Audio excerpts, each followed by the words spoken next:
à tous, c'est encore Jessica, bienvenue sur ma chaîne YouTube. On parle de sport, crossfit, gym, sport santé et plein d'autres choses qui vont arriver. Aujourd'hui, j'ai décidé de vous faire une vidéo sur le HSPU. Action.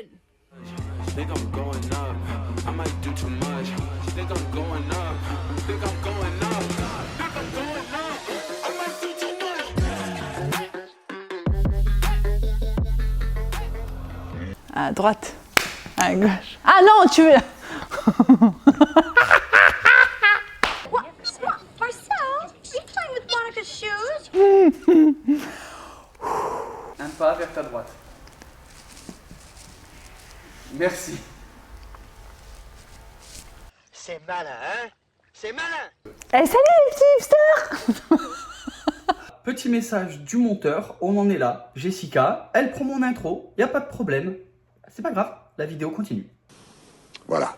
Le HSPU, qu'est-ce que c'est? C'est tout simplement Handstand Push-Up en anglais ou pour les Français, la pompe en équilibre. Connu bien évidemment dans le milieu du crossfit, du cross-training, pas tellement connu dans le milieu de la gymnastique. Je rappelle que le HSPU est inspiré de la gymnastique, mais ce mouvement n'est pas un mouvement imposé dans ce milieu-là. Qu'est-ce qu'on va voir? Déjà, la première chose qu'il faut voir, c'est ma première vidéo sur le handstand. Si tu ne maîtrises pas le handstand, c'est pas la peine de regarder cette vidéo. Deuxième étape, une fois que vous savez maîtriser le handstand, pour passer les HSPU, il va vous falloir donc deux choses, maîtriser le handstand et maîtriser des pompes. Et pas des pompes sur les genoux. T'es sûr? Pas des pompes les fesses en l'air. Et une belle pompe. Combien de pompes? Je dirais entre 10 et 15, le plus aligné possible et de toutes les manières possibles. C'est-à-dire pompe triceps, pompe diamant, pompe large, pompe Spider-Man, pompe Bright and Nice. Donc une fois qu'on maîtrise le handstand et qu'on maîtrise des pompes, on va basculer sur la partie, bien évidemment, échauffement. Je rappelle que ce soit le handstand ou le HSPU, on s'échauffe les articulations. Poignets, coudes, épaules. Comment on fait? Pour les épaules, on va repenser à cette histoire de scapular push. C'est la première étape de la pompe tout simplement et bien évidemment de la pompe en équilibre. Pour la suite, une fois que vous vous êtes échauffé, on va commencer à faire toutes les activations. Les exercices que je vais vous donner en activation peuvent être aussi intégrés en renforcement musculaire que je fais moi très régulièrement. On va parler du bottom-up press, donc les chaînes croisées, c'est-à-dire tous les presses avec un pied opposé au sol, tous les presses avec une barre ici, une barre derrière, des haltères, tous les presses alternés. Bref, tout ce qui va être de repousser quelque chose au-dessus de la tête.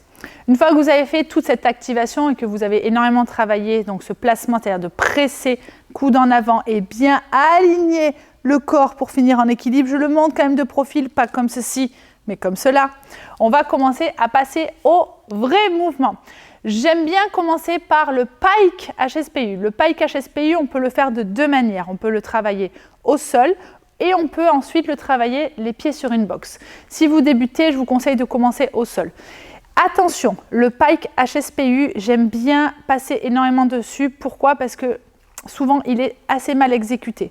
On va énormément décortiquer le geste, bien placer son poirier, bien comprendre l'intérêt d'aller chercher vers l'avant, puisqu'une pompe, c'est bien évidemment ne pas fléchir vers le sol, mais légèrement vers l'avant pour pouvoir remettre les coudes légèrement vers l'arrière.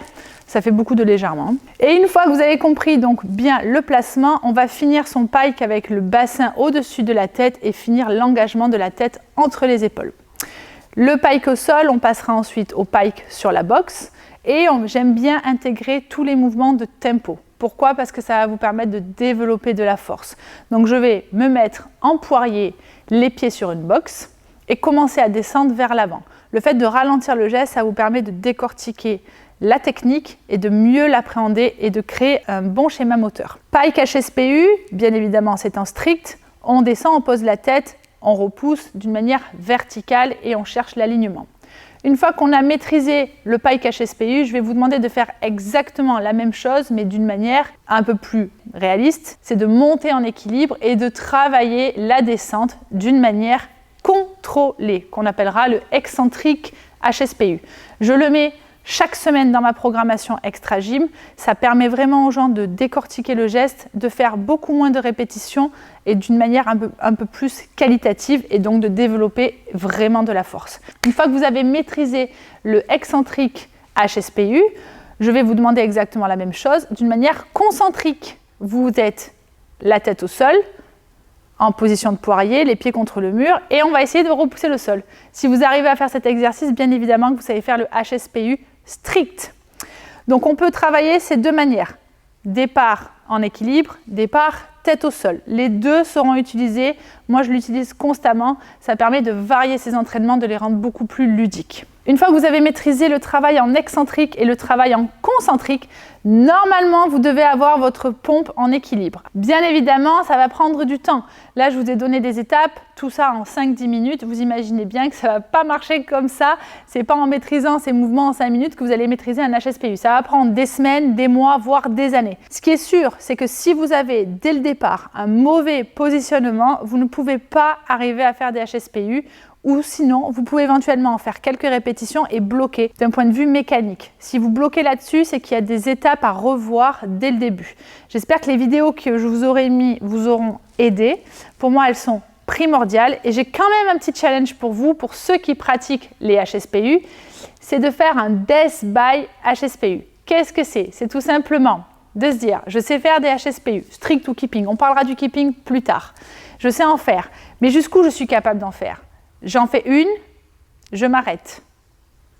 J'en fais deux, je m'arrête. J'en fais trois, je m'arrête, etc., etc. Vous pouvez le faire sous deux formats. Un format libre, c'est-à-dire sans le temps, c'est-à-dire d'être capable à chaque fois de les faire unbroken, sans pause, et de voir jusqu'où vous êtes capable de les enchaîner. Ou vous pouvez vraiment vous challenger et vous pouvez le faire sous forme d'un EMOM. EMOM, qu'est-ce que c'est? Every minute on the minute, c'est de faire un exercice par minute. Minute 1, un HSPU. Minute 2, 2 HSPU. Minute 3, 3 HSPU. Etc., etc., etc. Minute 10, 10 HSPU, etc., etc. Essayez ce WOD, dites-moi jusqu'où vous êtes capable d'aller.